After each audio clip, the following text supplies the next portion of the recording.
A truly remarkable story of survival. A former Mayo Clinic doctor crawling in the snow for hours following a hunting trip accident in North Dakota. A passing truck driver sensing something was wrong. Cold, alone, and unable to stand.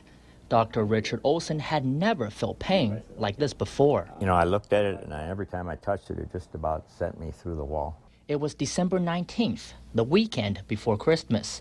Dr. Olson and his dogs were hunting for pheasants in North Dakota that afternoon. But the fact that I'd gotten one, I was determining to be a lucky day. But that luck didn't last.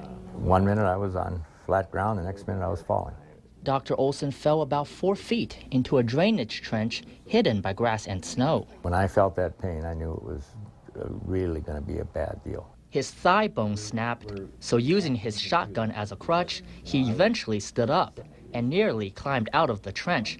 But then he fell back in. This leg was trapped between a big boulder and the side of the ditch.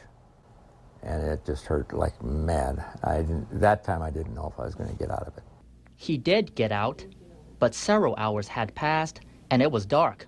Unable to walk, Dr. Olson did this.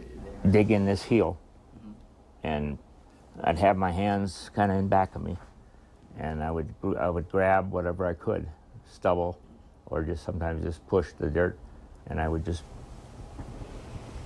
propel myself like that. And he kept at it for hours. Oh, it was probably 4, 5 o'clock in the morning. I remember how cold and how much it hurt and how tired I was. About 16 hours later, Dr. Olson made it to the side of a road. He then waved for help, but car after car kept going until a trucker passed by. He was going up a little grade, and all of a sudden I saw his brake lights come on. That trucker was Bryant Duncan. Honestly, it was just God told me. God just gave me the wisdom to realize that something was wrong. Duncan jumped out of his truck and took action. Got my sleeping bag out of my truck and my coat and wrapped him up with it, and I was just holding him there on the ground, trying to keep him up, trying to get him warm. Duncan first called 911, then Dr. Olson's wife. I was thinking that he might not survive. But Dr. Olson did pull through as a Herald trucker kept pulling for his recovery. You know, it happened the Sunday before Christmas, and to me that was my Christmas present, that he got to spend another Christmas with his family. Dr. Olson underwent surgery and is now in rehab at Mayo Clinic. And in case you're wondering, his dogs made it home safe as well.